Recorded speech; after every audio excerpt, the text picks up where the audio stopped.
Até hoje ainda sonho com a guerra. Nunca me arrependi.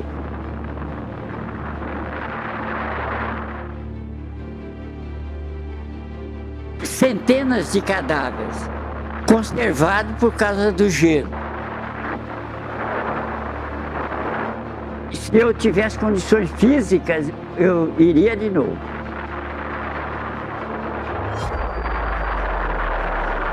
Só sonho ruim. Nunca esquece. Nunca esquece.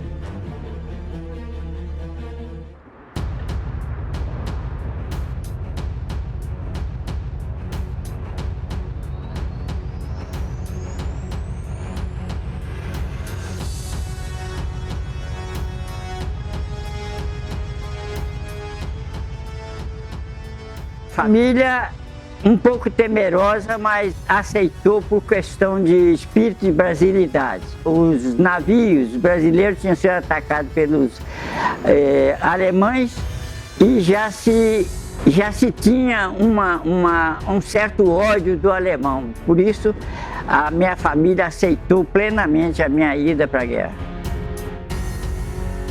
Eu tive duas despedidas, minha família em Minas Gerais e a despedida de conhecido no Rio de Janeiro. Brasil, Itália, desembarcando em Nápoles.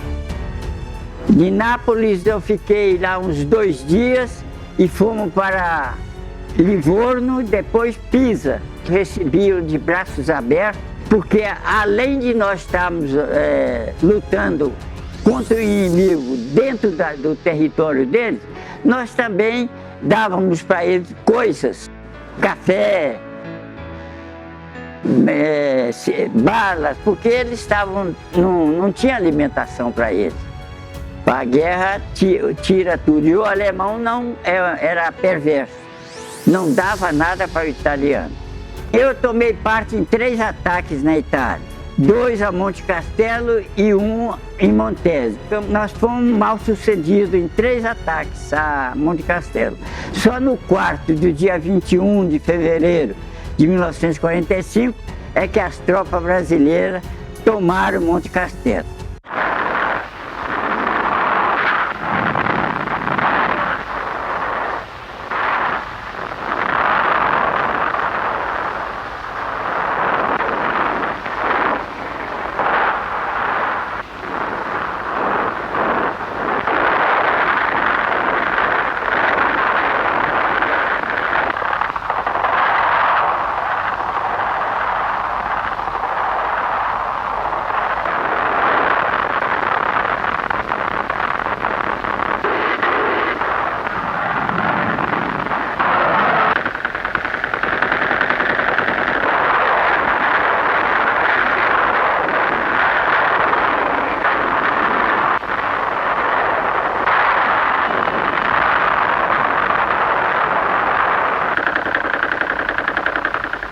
Montese foi a batalha mais árdua do Exército Brasileiro, da Força Expedicionária Brasileira, no Teatro de Operações da Itália.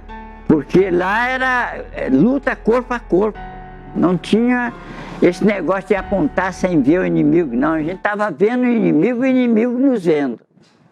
Logo em seguida veio o inverno. O inverno nós ficamos na defensiva, tanto o inimigo como nós. E aí as operações eram mais de patrulhas. Eu comandei 28 patrulhas na guerra. Que terrível, nós enfrentamos 20 graus. Nessas patrulhas que eu fiz, a gente ia pisando, afundava o pé 10, 20 centímetros na neve. Estava uma doença lá que chamava pé de trincheira. Então aquele congelava. E nós também congelávamos, porque nós estávamos caçados com uma botina, um borzeguim, e uma bota por fora. No fim, nós inventamos de colocar jornal, colocar palha, e aquele fermentava, esquentava o pé. Daí 3 dias estava fedendo, a gente pegava, jogava fora e fazia de novo. A tropa brasileira depois que começou a aplicar isso é invenção nossa. O brasileiro tem invenção danada para inventar a coisa. Depois que nós paramos de dar essa doença de pele de trincheira, o americano procurou saber por quê e nós falamos, aí eles passaram também a usar. A dormir e comer não tem quase jeito de fazer. Nós dormíamos de capacete, de bota, fuzil, segurando o fuzil, e assim a gente cochilava, não dormia. Não cheguei a ser ferido, mas cheguei a levar um estilhaço no capacete de ar. Furou, mas não pegou na minha cabeça. Eu via o camarada ferido assim ao meu lado, a um metro, como nós estamos aqui, ferido, às vezes recebia tiro morto e morria, e eu sempre fui escapando. Um soldado que se chamava Alegria, porque ele vivia rindo, né? Ele tinha apelidado. Então ele levou um tiro bem em cima do rim e começou a bobear assim e caiu. Quando ele caiu, eu cheguei falando, vamos pra frente, rapaz. Empurrei ele com o pé, aí que eu vi que ele estava com uma gota de sangue na farda, na blusa. E eu levantei a blusa dele, tinha um buraco onde tinha entrado uma bala do alemão. Ali eu fui pegá-lo e me sujei de sangue dele. Morreu. Morreu lá mesmo, junto. Na hora. Sempre tive muita sorte, até hoje eu tenho. Eu agradeço, Deus tem sido muito generoso comigo. Eu comandei 28 patrulhas, conforme eu falei, tomei parte em 3 ataques e em todos eu saí muito bem. Aí houve um somatório de atuação minha nas diversas missões em que eu tomei parte. Em Montese, o tenente morreu do pelotão da minha companhia e eu fui promovido a segundo tenente e assumi o comando desse pelotão, cujo comandante é tenente Ari Hauer, um grande combatente R2, oficial de CPUR. Então eu passei do meu pelotão para assumir o pelotão dele e conquistar o objetivo que estava previsto para ele, que ele não pôde tomar. Eu nunca atirei individualmente no inimigo. Eu sempre comandava fogo. Comandava fogo, todos nós atirávamos. Então o inimigo que morria, ninguém sabia quem matou. Vi. No meu próprio pelotão houve esse caso. A mina é a arma mais traiçoeira que tem na guerra. O campo minado é um campo todo simétrico. As minas são colocadas direitinho para quem colocou depois poder tirá-lo. Agora o alemão, quando já estava no fim da guerra, ele não fazia isso. Ele soltava a mina de qualquer maneira. Então, se você pisasse numa aqui, um outro que estivesse à sua direita, estava arriscado a pisar na outra. E esse rapaz pisou, explodiu a mina, infelizmente ele perdeu uma perna. Tive contato, na minha companhia tinha uns 3 partisanos. Eram cruéis, mas eles facilitavam para nós porque eles conheciam bem o território deles, o território era deles. E o comunista, a Rússia estava do nosso lado, por incrível que pareça, né? E esse partisanos nos ajudava bastante.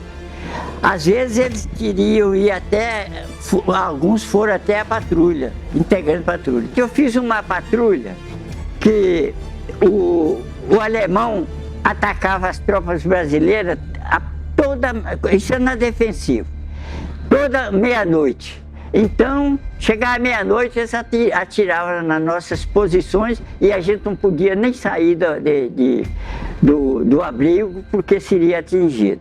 Então eu recebi a missão de fazer uma patrulha para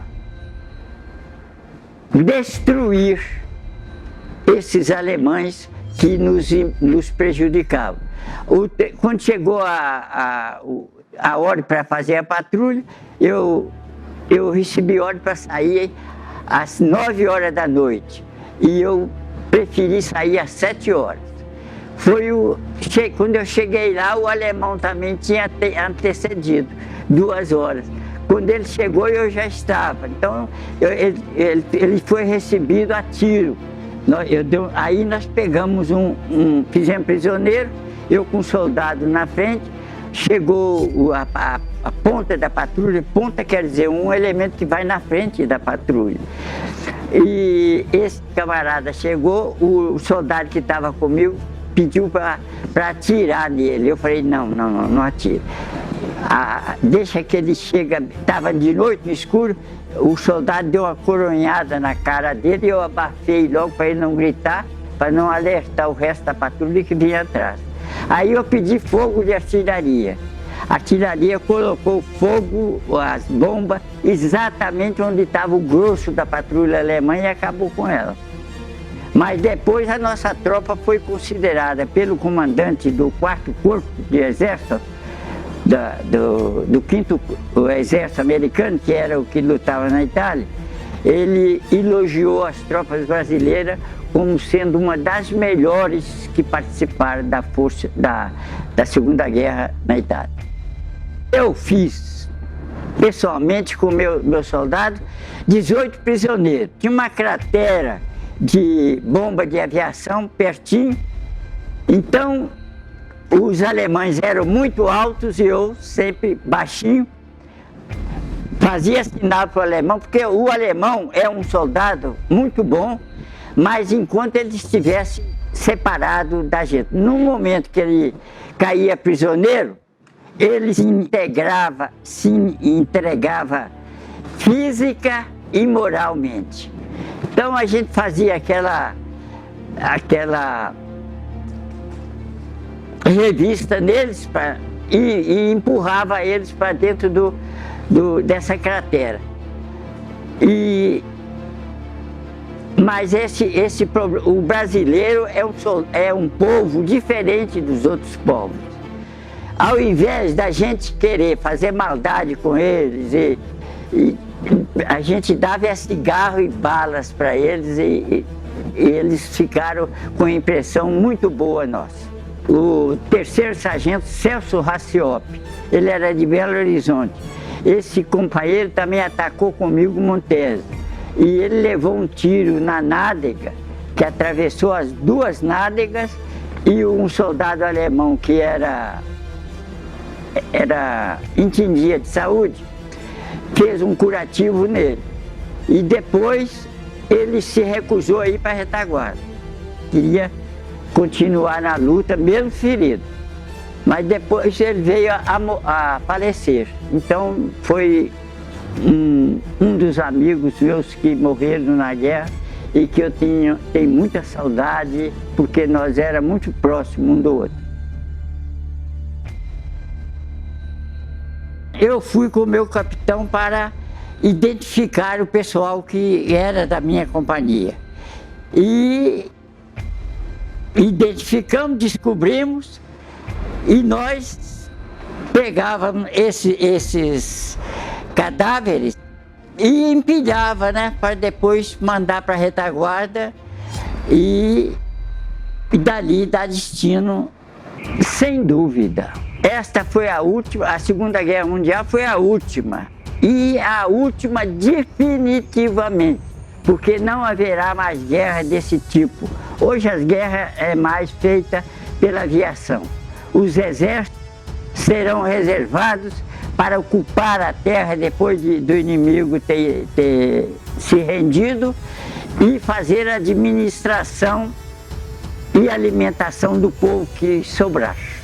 A guerra não traz vantagem nem para um lado e nem para outro. Era como o Marquês de Herval, o general Osório, na Guerra do Paraguai, ele falou que a melhor coisa que poderia acontecer na vida dele era nunca mais fabricar armas para fazer guerra. Até hoje nós temos muitos neuróticos aí, porque a guerra você não tem Você lá você fica animalizado, como eu disse. Só pensa no que está acontecendo ali. E se o camarada não tiver uma boa saúde mental, ele se deixa levar por aquilo. E alegria, brinquedos, uns brincando e ansiosos, cada um ansioso para encontrar a pessoa da sua família. Eu fui solteiro, mas deixei namorada. Quando eu voltei, eu fiz a escola militar e depois que eu terminei a escola militar, eu me casei com essa mesma moça que eu namorei antes. 5 filhos e nós vivemos até hoje, já temos com 59 anos de casado. Se nós amávamos uns aos outros, lá dentro da minha família, nós dobramos nosso amor.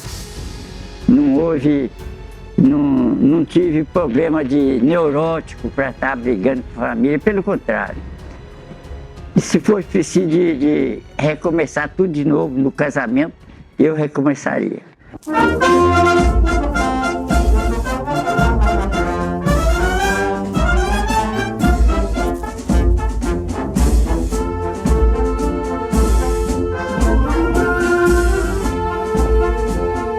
Grande Coronel Nestor, nosso herói do 11º Regimento, libertador de Montese e pessoa que eu tenho orgulho de chamar de meu amigo.